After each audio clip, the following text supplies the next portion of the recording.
Hello, everybody, and welcome to September 19th Trips and Traps. Andy Serling, joined by Eric Donovan. We have 5 races to bring you on this week's episode, so we'll get things started here with the 8th race from September 11th. 2 of the then allowance optional claimer going a mile and a 16th on the turf. Yeah, we want to look at one horse, Razor Bill, who probably should have won this race. But we also are going to show a head-on of the stretch afterwards to show another couple horses, the first 2 finishers, because a lot of people were calling in and asking why there wasn't an inquiry in the race, and we wanted to go through it and show it. But as we show the race, we're going to focus on Tiz Gianni, the 3-horse there, who you see will get basically locked in for life. Razor Bill, you mean? Razor Bill. Yes. Who did I Razor say? Bill locked. You said Tiz Gianni.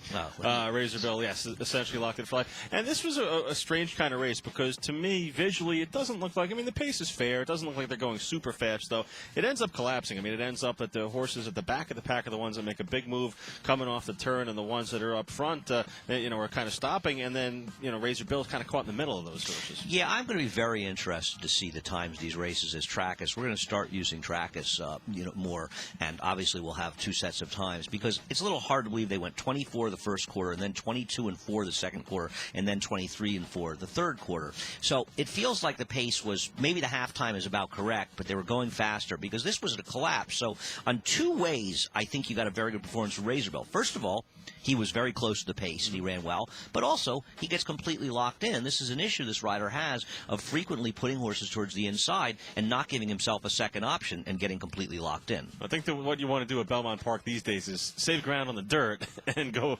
and don't be so married to the rail and the turf here, because you do have these wide sweeping turf courses here, and you'll see Razor Bill as the race starts to collapse a little bit with those horses coming from the back and the horses up front, shortening stride a little bit here. Razor Bill is kind of caught in between. Yeah, no, you'll see. It's a nightmare that just keeps, what's that movie that is a nightmare that just keeps getting worse and worse and worse as he tries to go inside, and then he wants to get outside, and one horse after another gets in his way, and the race just completely develops in front of him, and Razor Bill can't get any momentum going. Everybody else has their momentum going, and he still got run, and he had plenty of run, and this is a horse, if he had been able to get out in the clear, he probably would have won this race. At this point, he's forced in a little bit by the 3rd finisher, Porter Song, so you have a race that melted down, so it helped the closers, hurt the speed horses, and a horse completely blocked. Razor Bill ran very well. Now, forgetting about Razor Bill, let's show the first 2 finishers. The horse in those yellow silks will be Cheyenne Nation. The horse outside is Tiz Gianni. Now, there will be herding here. There is clear herding, and to me, it seemed like there was some contact. I'm not really sure. Now, I probably wouldn't have taken this horse down, to be honest, and I'm against herding, but that was a pretty severe one. Not sure how much contact there was, not sure how much the other horse was forced out. But I have to admit, I kind of agree with all that. And there were a lot of fans that complained both to me, whether it's through email, in Twitter, but also people on other message boards were saying, why wasn't there an inquiry? And I have to admit, I can understand their frustration. Yeah, I can understand. That's a close one right there. I don't know that I could take that one down if I was a steward. But, it's there nonetheless. And, maybe the fact that it happened upper stretch as opposed to, later on in the stretch. Well, it happened a second time, near the wire as well. So not as big as the first time, though. I agree. The point is, I can understand why people are frustrated that there wasn't an inquiry posted, and look at it. I think if you look at it carefully, and I'm not invested in who, these one horse coming down and the other one being taken up, I can understand that horse staying up, and both of us are in the agreement that unless it's egregious, horses in general shouldn't be taken down. But I do understand the frustration of the customers we have when they say, how come there's not even an inquiry to at least show it? And I understand that frustration. I think it's fair enough to show it. Indeed. Second race we'll bring you is the 6th from September 13th, the Maiden special weight for 2-year-olds going a mile on the 16th on the inner turf course. Talk about race dynamics. This is, the more we do trips and traps, so many of what we talk about are not really horses that have obvious trouble, but horses that are affected by the way the races are run. And this is a horse, Marie Antoinette, who finished 2nd. First of all, breaking from a somewhat difficult 9-post on this inner turf course at a mile and 16th, and you see her sitting 3rd right now. She runs an exceptional race from a dynamic standpoint, and this is a horse that I think is going to go on and do some good things for trainer Todd Pletcher. I agree with you. I don't know that I would say sitting 3rd. I thought maybe more of like an early chase. Early on there. Sitting 3rd early when we first showed. Right. Because you do have that outside post there. Unless you really want to get hung out wide, if you're a speed horse, you got some tactical speed. You got to go on with it and try to get some position. So she's kind of forced to make an early move 3 wide to avoid being kind of hung out in no man's land as they go onto the backstretch. Oh no, I totally agree. I think this was a very good ride by John Velasquez because Johnny realized that he had to get into position early. As it turned out, the race was somewhat aggressively run, but I thought it was a good ride, and it's just somewhat of a victim of circumstance, Marie Antoinette. I mean, how much is... I don't think she's necessarily some horse that, needs to be aggressively ridden as time goes on. One way or the other, we'll find out.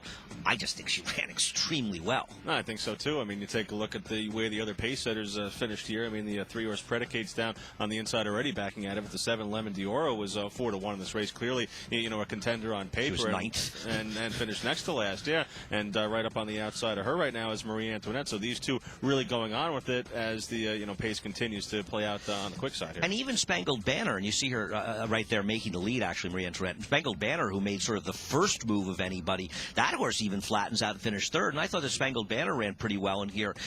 Also, Tis a Dynaformer made kind of the first move. That horse finished fourth. And what's interesting is a lot of people will look at Todd Pletcher's other first-timer, High Heeled Kitten, who had trouble at the start, is noted the trouble there, a Ken Ramsey horse.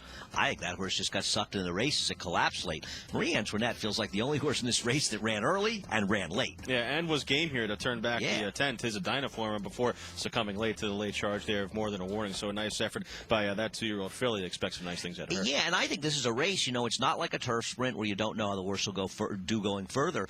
And this was a race that looked pretty good going in. I think it looks pretty good coming out. And I'd be looking for the speed horses maybe in a different scenario. And this was a course that had taken a lot of rain. It was listed as good, and it probably was on the yielding side of good.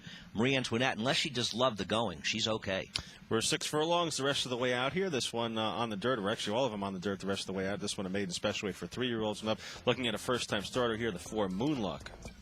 As we talked about in the last race where John Velasquez got his position going forward, Marie Antoinette, here's a horse that lost her position going backward, or his position. A first-time starter 3-year-old, paid a lot for as a 2-year-old, Moonluck, who ends up finishing second, and Moonluck should be Moon Unlucky because Moonluck should have won this race. Should have won, indeed. I mean, take nothing away from Quimby Pete, but Quimby Pete did, get the advantageous position of being down inside here. But Moonluck's in a good stalking position there, just fourth, in a 2-path, and then, going to lose some position here. I don't know if things got a little tighter. The rider was just unaggressive, but you go from sitting in a great spot here to, being next to last at this point in a matter of seconds. Yeah, I mean, you gotta. I don't really understand what really happened. And you see right now, third to last on the screen. Moonluck is in that nice position. Other horses are moving forward. The winner of the race wired the field. You had a track that's been favoring inside. The horse is in the 2-path, and it's like the rider did everything he could to sort of lose position, and now makes this 4-wide, 5/16, 3/8 move on a track favoring the inside. Good luck with that, and I think it's a miracle, all things considered, that Moonluck finished second here, Eric. No, I agree. I think this was a very nice effort from Moonluck, who essentially ran a race around the turn. I mean, ran the race from the half-mile pole to the quarter pole, and made a couple of moves within this race. Ran very well, and does well to continue on here to be second, only beaten 2 1/4. The problem is you have a horse that was 12-1 first time out. And this horse got a big late bet here. Also, the odds dropped fairly late, and also the place price was fairly low. I think $7.40 to place. Got a horse that was ready to win first time out for trainer Carl Domino. Is he going to come back and run as well in a subsequent start? That's always a question you have to ask yourself from a handicap perspective. But at some point, whether it's the second or third start, I think you agree that Moonluck is a horse that's going to do much better going forward. Yeah, I agree. I mean, you're dealing with a shorter price next time out, but unless you're looking to bet specifically on first-time starters, it's usually the case with horses that run well first time out. You're going to take a shorter price second time out than you do. Right, I agree. I think the question with Moonluck is this a horse you want even going further? And I think Moonluck's probably pretty okay. I think you're right. All right, 2-year-olds now. This is the 5th race from September 14th. This is for the boys. We're looking at the 7 Bourbon Sense and the 7 Mischievously and the 8 Bourbon Sense in a race that was won down on the inside by a speed horse. Yeah, I mean, Noble Moon got the job done first time out and may turn out to improve as time goes on. But this race, Divine Energy ran the best race, chasing 3 wide. The horses we're looking at are towards the back. The Phipps Silks on Mischievously outside, and sort of those reddish silks is Bourbon Sense.